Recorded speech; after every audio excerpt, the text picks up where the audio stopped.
여러분, 긴 여행 다녀와 보신 적 있으신가요? 그런 긴 여행을 갔다 오면 야, 이제 종착역이구나 하는 안도감이 생길 때가 있습니다. 근데 그렇게 안도하지 못하는 한 사람이 성경에 있습니다. 그 사람의 이름은 누구였을까요? 오늘 함께 그 이야기를 들으면서 되새기는 그런 시간 되시기를 바랍니다.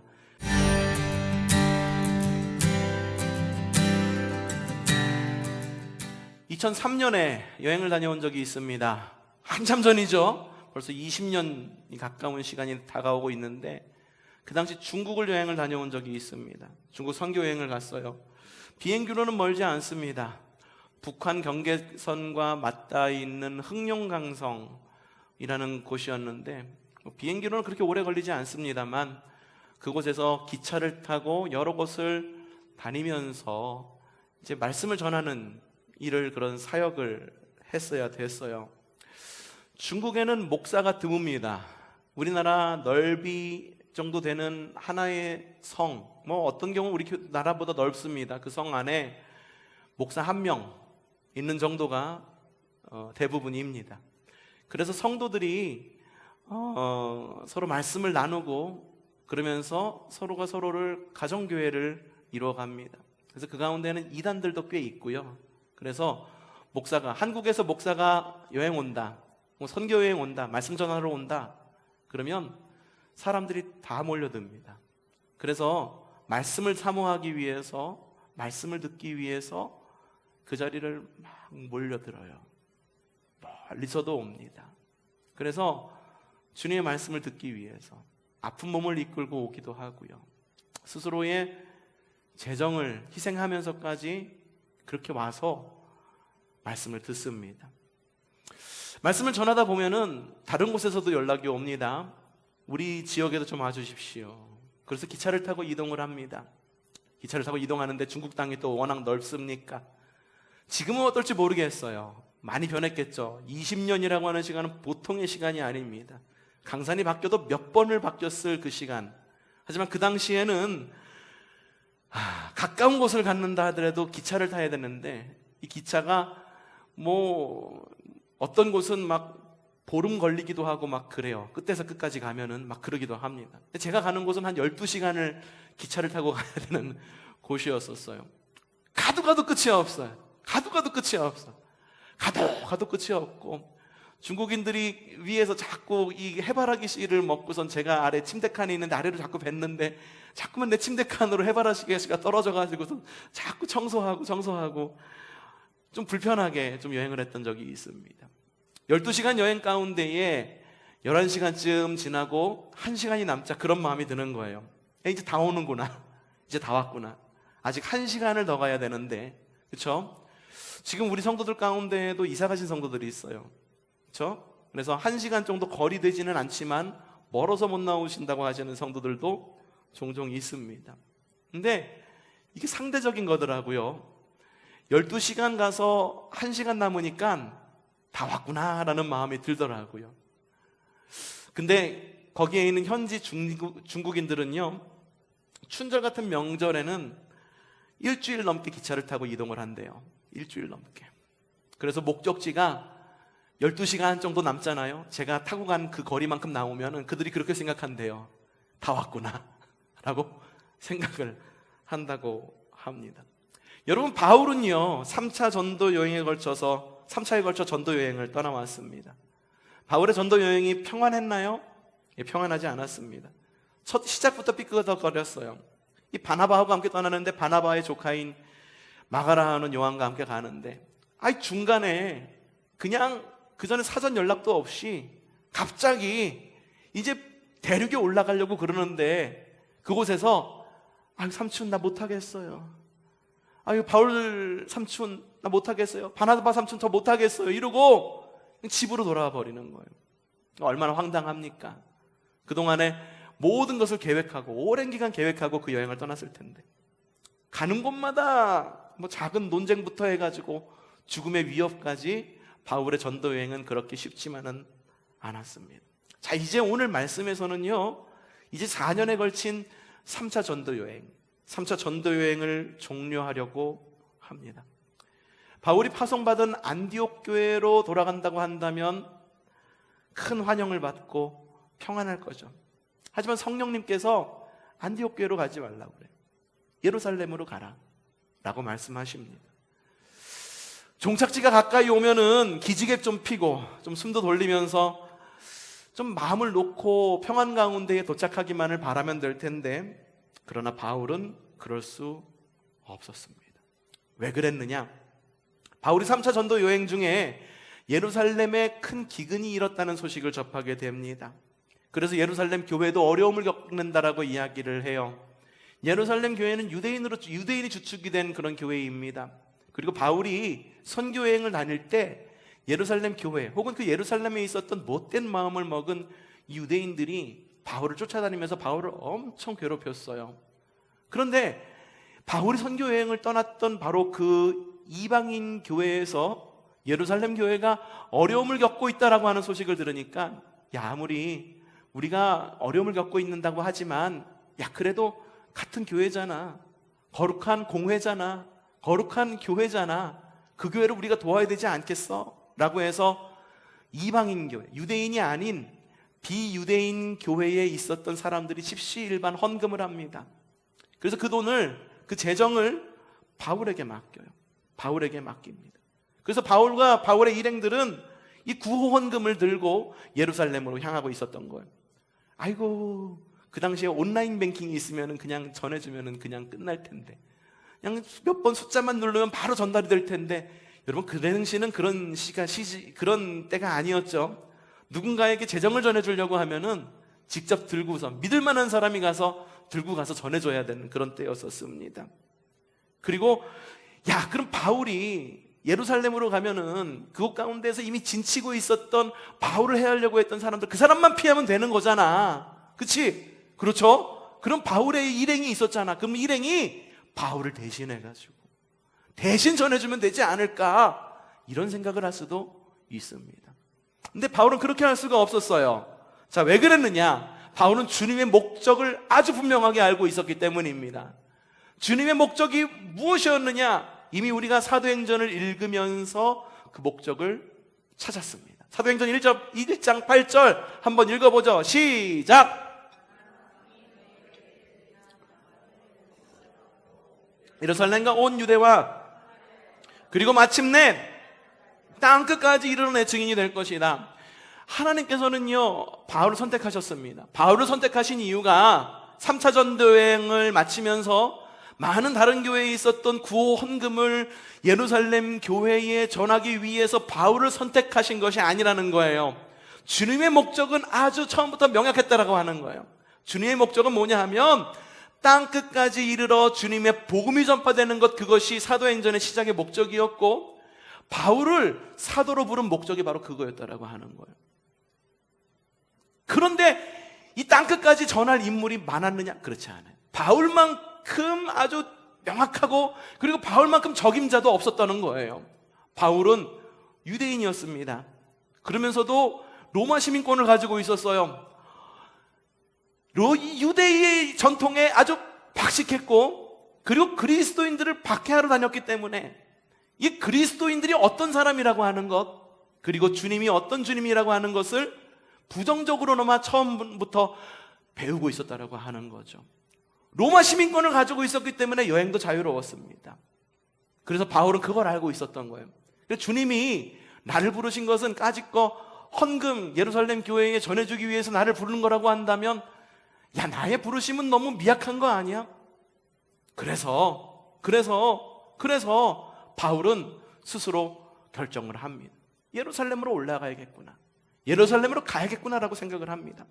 그런데 바울이 이렇게 예루살렘으로 올라간다는 이야기를 하니까 그 바울의 제자들, 그리고 바울의 믿음의 제자들이 말리는 거예요. 두로에서, 오늘 말씀 읽었던 바로 직전은 두로에서 먼저 말씀을 전하고, 오늘 말씀은 가이사랴에 있었던 때의 말씀을 이어가고 있는데, 가이사랴 바로 직전에 두로에서 있었던 주님의 제자들이 바울한테 이야기하는 거예요. 선생님, 가지 마십시오. 이 성경을 읽어보니까는 간곡히 말하였다라고 적혀 있어요. 간곡히 말하였다는 건 뭐냐면은 거듭거듭 이야기했다라고 하는 거예요. 선생님, 가지 마세요.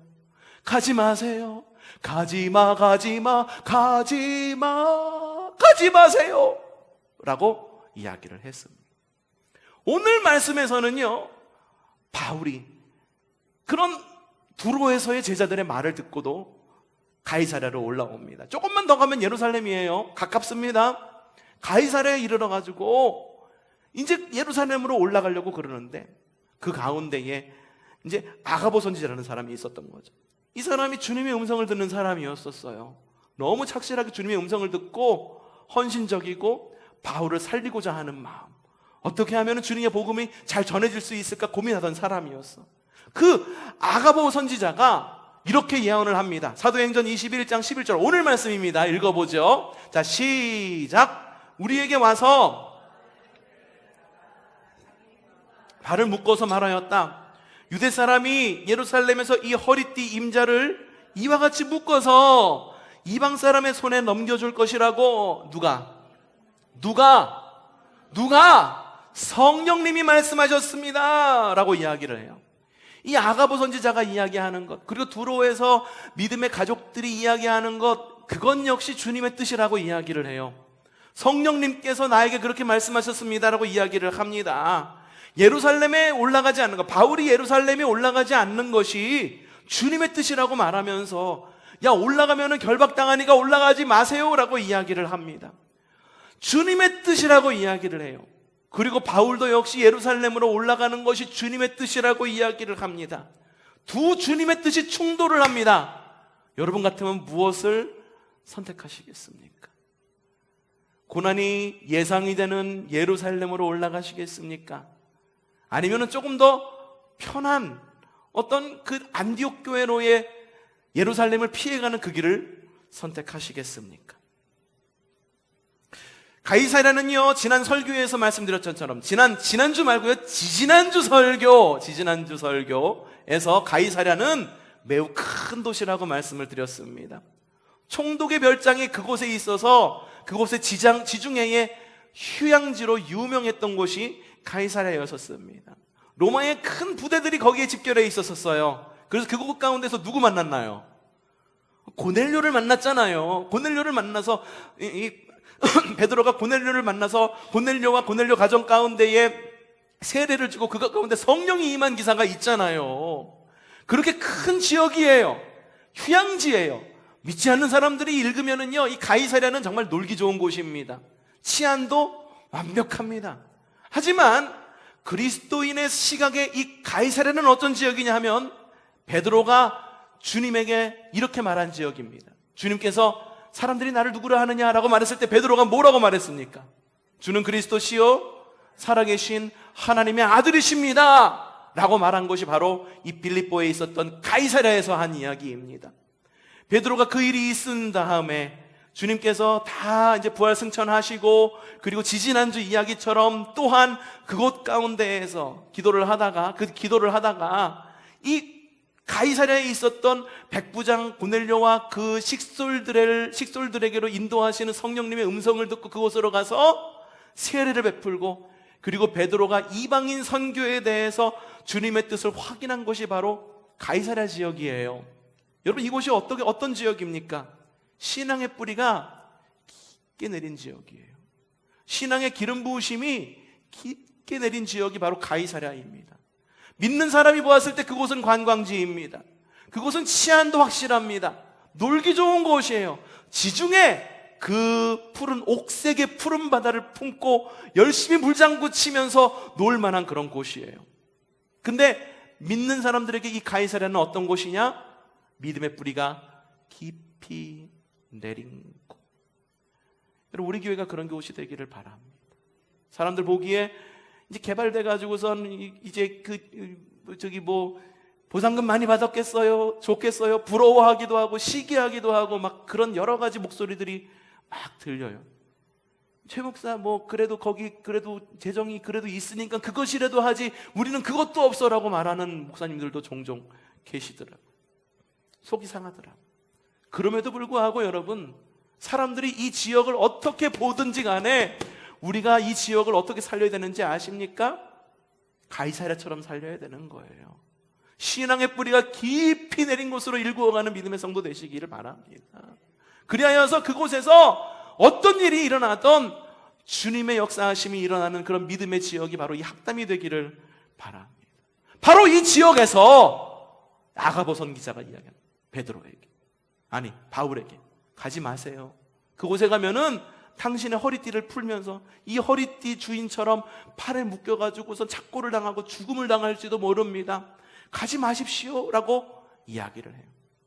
바로 그 유서 깊은 곳에서 바울은 어떤 결정을 내릴까요?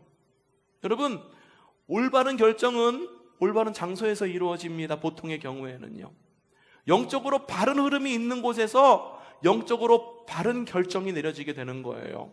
여러분, 무슨 결정을 내릴 때에는요, 그 결정을 여러분들 스스로 자의적으로 내리지 마십시오. 이렇게 해야지 저렇게 해야지 자의적으로 내리지 마세요. 주님 전에 나와서 기도해 보십시오.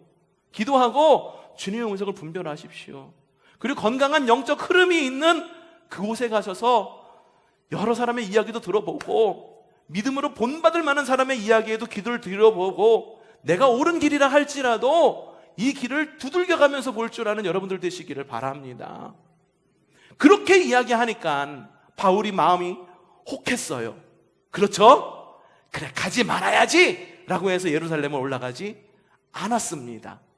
정말 그랬을까요? 자, 오늘 말씀 21장 13절 한번 읽어봅시다. 시작!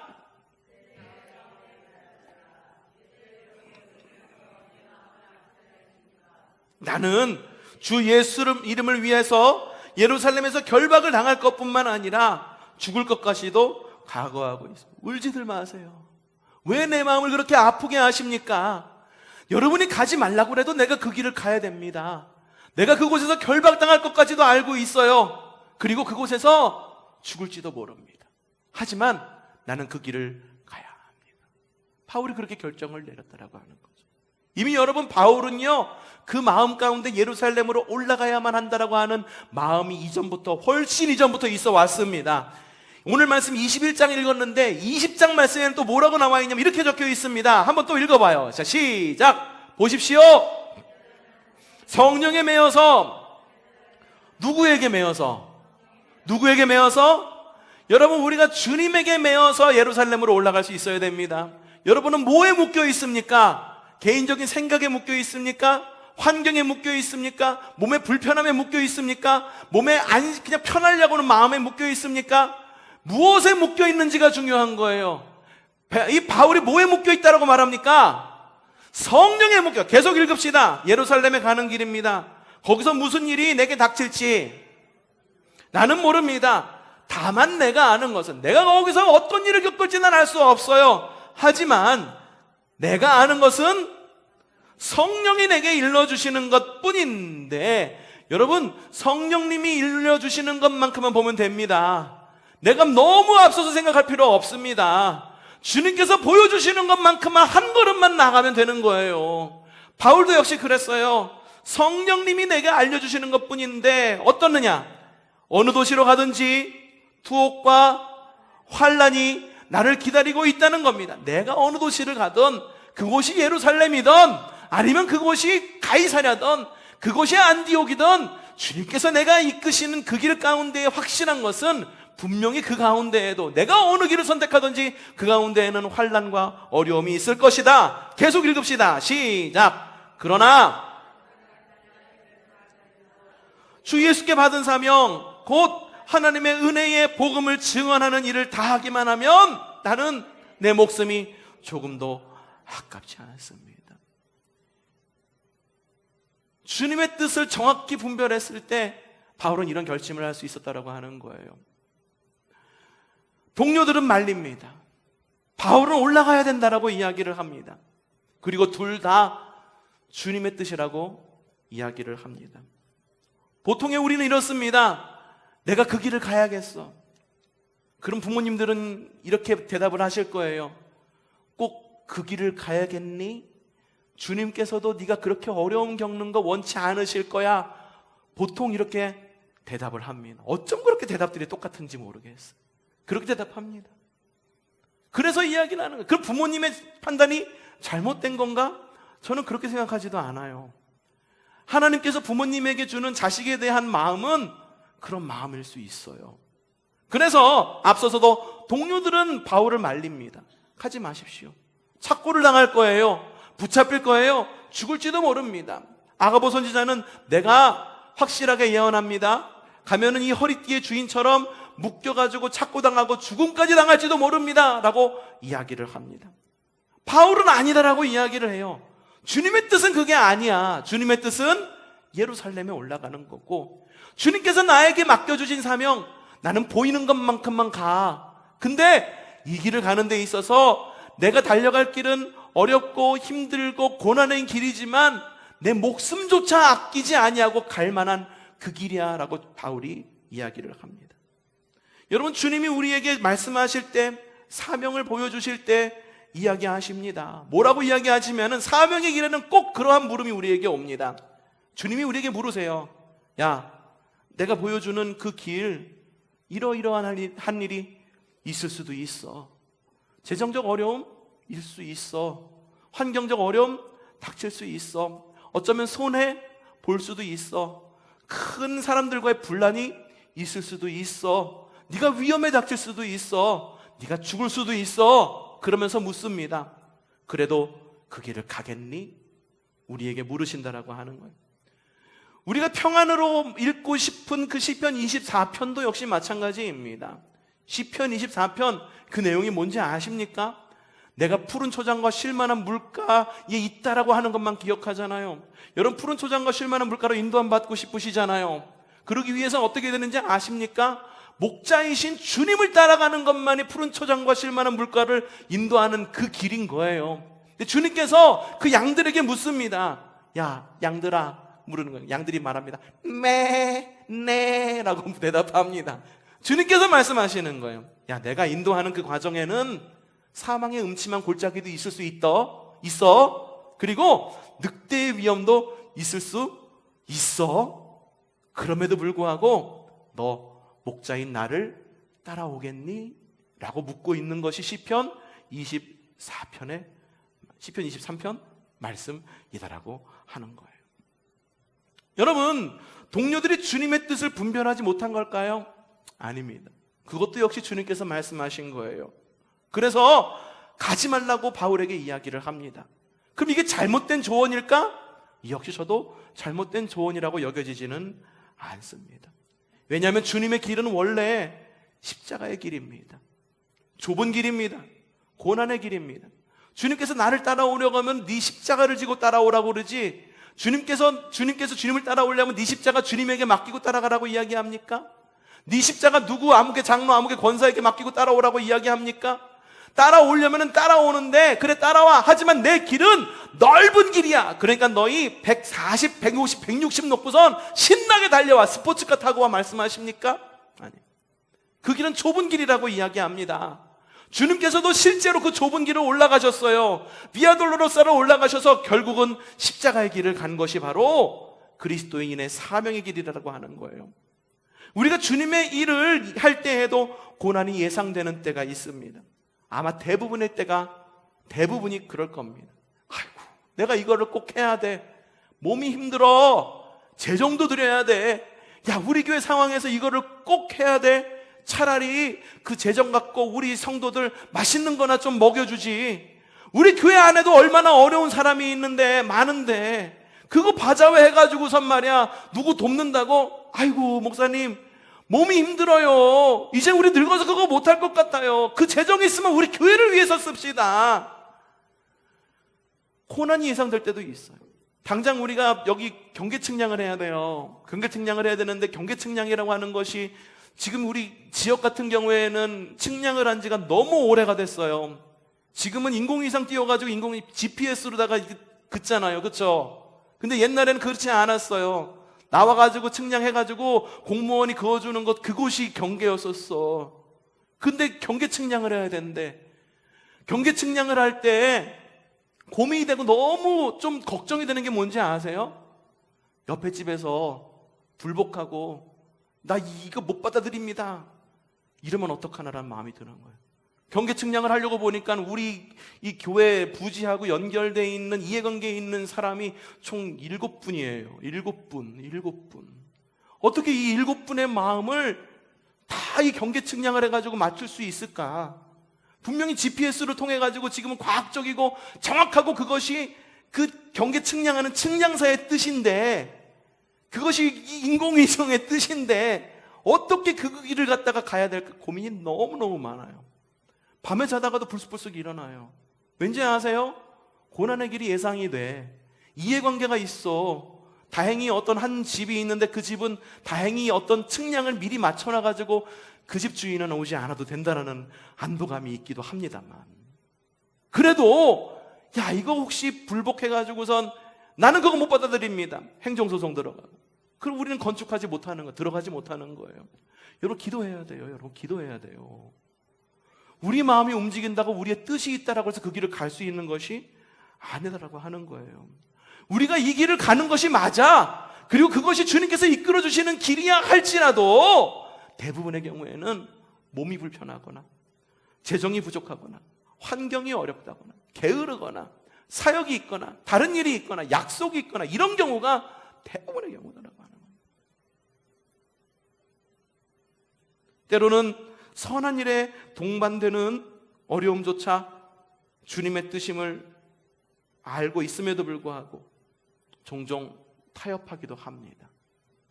이렇게 하면 우리가 손해인데, 하나의 사역을 두고 공동체 간에 이견이 있을 수도 있습니다.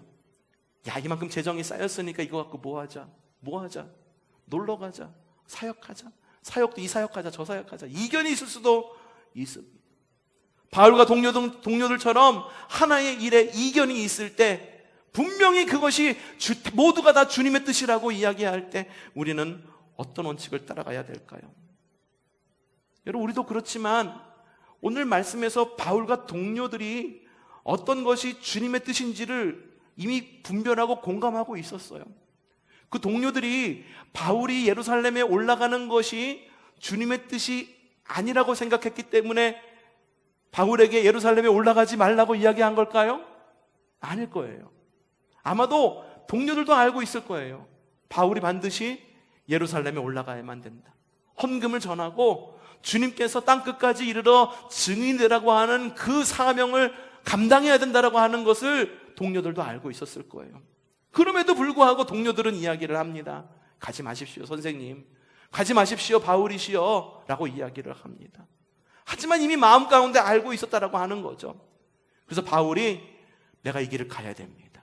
내가 이 길을 가는 것에는 주님의 뜻이 분명하고 내가 이 길을 감에 있어서 환난을 당하고 고난을 당하고 죽음의 위험이 있다 할지라도 이 길을 나는 가야 합니다라고 이야기합니다. 그제서야 동료들이 이야기를 합니다. 오늘 말씀 21장 14절 후반절에 바울의 동료들이 바울의 이야기를 듣고 이렇게 이야기합니다. 시작!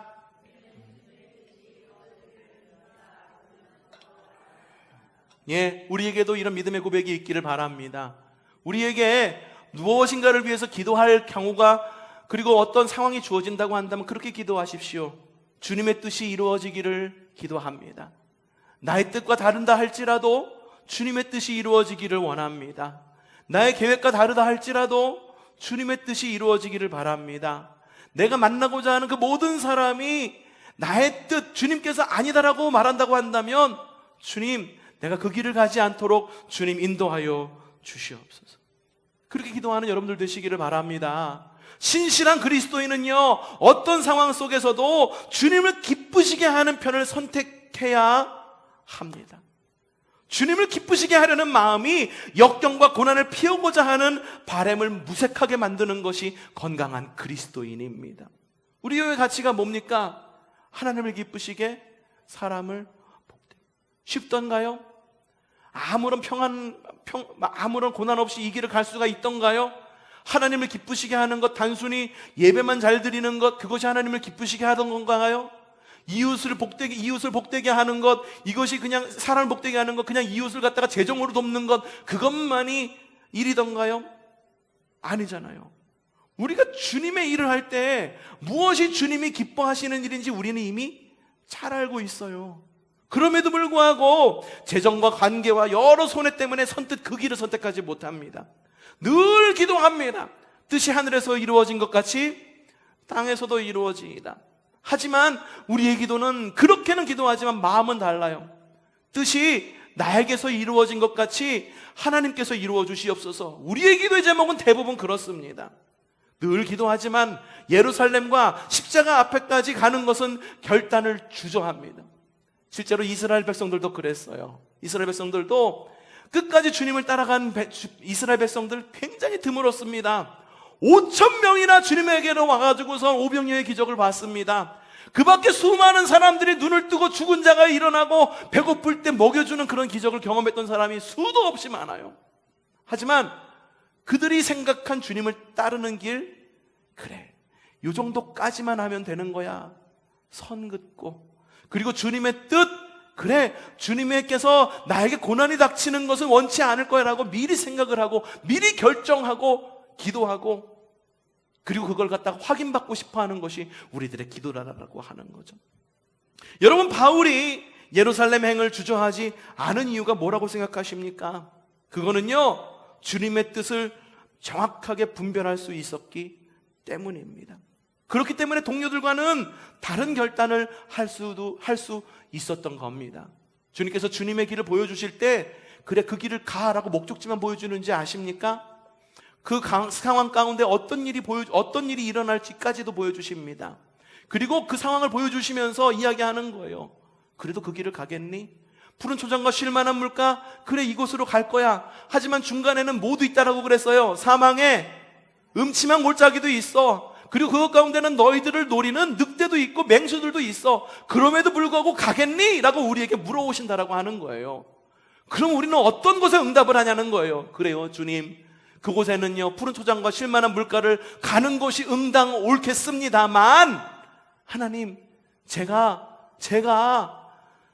사망의 음침한 골짜기로 가는 것은 원치 않으시지요? 주님, 제가 늑대와 사자의 맹수들에게 위협되는 것은 원치 않으시죠? 그래, 그게 주님의 뜻일 거야 라고 우리는 성급하게 이미 판단을 내리고 주님께 응답을 기다린다라고 하는 거예요. 바울이 주님의 뜻을 확실하게 분별할 수 있었던 이유는 뭔지 아십니까? 전체를 볼 줄 아는 시각이 있었기 때문이에요. 또한 그가 붙잡고 있는 복음에 대한 확신이 있었기 때문이에요. 그리고 주님께서 지금은 비록 이렇게 어려움 가운데 있지만 최후 승리하실 것임을 믿는 종말론적 신앙을 가지고 있었기 때문이에요. 우리가 새벽마다 요한계시록을 지금까지 읽어왔습니다. 말씀드린 게 뭡니까? 종말론적 신앙을 갖자라고 하는 거예요. 성도들이 지금은 비록 그렇게 어려움 가운데 있기는 하지만 이 어려움을 극복하고 이기게 하실 분, 바로 그분이 우리의 신랑이시고 그분이 나팔 불 때에 구름 타고 우리를 신부로 맞이할 그때가 있어서 우리가 최후 승리할 것이라는 것을 아니, 우리가 가질 것은 바로 종말론적 신앙이다라고 하는 것을 신은 새벽 신앙을 통해서 계속해서 이야기를 해왔다라고 하는, 종말론적인 신앙, 그런 확신이 있었기 때문에 오래전에 다니엘은 어려운 환경 가운데서도 다락방에 올라갈 수 있었던 거예요. 확신이 있었기 때문에 아브라함은 하나님께서 지시한 땅으로 갈 수 있었던 거예요. 노아는요, 심지어 노아는 배를 어디다 지었습니까? 산에다 지었어요. 배는 어디에 지어야지 정상이에요? 바다에 지어져요. 하지만 노아는 주님께서 하실 일에 대한 확신이 있었기 때문에 배를 산에다 짓습니다. 그리고 궁극적으로 신약에 넘어와서 예수님도 어떻습니까? 고난당할 것 알았어. 십자가 질 것 알았어. 예수님도 그렇게 기도했어요. 하나님, 되도록이면 이 잔을 내게서 좀 멀리 좀 피하게 해주세요. 십자가에 달리셔도 그렇게 해주세요. 엘리 엘리 라마 사박다니, 나의 하나님 나의 하나님 어찌하여 나를 버리셨나이까 라고 그렇게 기도했음에도 불구하고 주님은 그 목적, 주님의 뜻이 어디에 있는지를 너무나도 명확히 알고 있었기 때문에 주저함 없이 예루살렘으로 올라가셨다라고 하는 거예요. 그 다음 차례는 누구인 것 같습니까? 손을 놓고 이야기해 보십시오. 그 다음 차례는 누굽니까? 목사입니까? 그 다음 차례는 누구입니까? 한번 손을 놓고 한번 이야기해 보십시오. 그 다음 차례는 나다. 다시 한번 이야기해 봅시다. 그 다음 차례는 예, 바로 우리입니다. 바울을 예루살렘으로 보내며 성도들이 주의 뜻대로 이루어지이다 라고 이야기하듯이 우리가 뜻이 하늘에서 이루어진 것 같이 땅에서도 이루어 주시옵소서라고 기도를 한다면 우리가 담대하게 예루살렘으로 올라갈 줄 알아야 됩니다. 두려워하지 마십시오. 담대하십시오. 이미 주님은 죽음을 이기시고 부활하셔서 승리하셨습니다. 그러니 주님의 뜻을 정확하게 분별하십시오. 주님의 뜻을 자의적으로 여러분의 뜻 혹은 나의 뜻으로 분별하지 맙시다. 나의 뜻과 반대된다 할지라도 주님의 뜻을 따라 살기를 결단하는 믿음의 성도 되시기를 바랍니다. 오늘 함께 말씀 이후에 찬양할 찬양, 주님 뜻대로 살기로 했네. 우리가 지난 달에 불렀던 이달의 찬양이었었어요. 이 찬양의 영어 제목이 뭔지 아십니까? No Turning Back이라는 곡이에요. No Turning Back. 이게 우리말로는 돌아서지 않으리라고 하는 말로 번역이 된 건데, 이 No Turning Back이 그냥 돌아서지 않으리라고 이렇게 이야기되었을 때, 야, 이게 돌아서지 말아야지라고 했는데, 제가 얼마 전에 영화를 봤거든요. 탑건이라고 하는 영화를 봤는데 거기서 No Turning Back이라고 하는 단어가 딱 나오더라고요. 이 톰 크루즈가 비행기를 몰고, 이거 저긴데, 이거 스폰데 얘기해도 되나? 비행기를 끌고선 적진을 향해 날아가는 거예요. 날아가는데 원래는 탐 크루즈가 가지 않기로 되어 있었거든. 탐 크루즈가 편대를 이끌고선 적진을 향해서 가고 있었어요. 근데 비행기가 날아가면서 이제는 돌이킬 수가 없는 시점에 이르는 거예요. 비행기를 돌릴 수 없어. 그래서 뒤에 있었던 그 포격도 이미 시작이 되어가지고 미사일이 이미 순항 미사일이 쫙 날아가고 있는 거예요. 비행기가 먼저 날아가고 포를 쐈으니까. 그러면서 톰 크루즈가 이야기하는 거 뭐라고 하냐면은 No Turning Back. 이 뭐냐면 돌아설 수 없어. 돌이킬 수 없어. 이제는 앞으로 가는 수밖에 없어. 그게 돌아서지 않는 거더라고요. 그게 예루살렘으로 올라가는 거더라고요. 여러분 어떡하시겠습니까? 돌아서지 마십시오. 주님께서 말씀하실 때 타협하지 마십시오. 바울처럼 담대하게 예루살렘으로 올라갈 그런 사명을 가지고 있다면 끝까지 예루살렘으로 올라가는, 정말로 주님 뜻대로 살기로 했네. No turning back. 나는 돌아설 수 없어. 이제는 세상을 향해 돌아갈래야 돌아갈 수 없어. 어중간하게 발걸음 놔두고선 주님의 뜻과 세상의 뜻 왔다 갔다 하는 게 아니라 세상의 뜻에서 발을 옮겨가지고 이젠 돌이킬 수 없어. 이젠 돌아갈래야 돌아갈 수 없어. 주님의 그 은혜 안에, 주님의 사명 안에 흠뻑 적셔서 주님의 은혜를 충만히 누리는 믿음의 성도가 되시기를 바랍니다.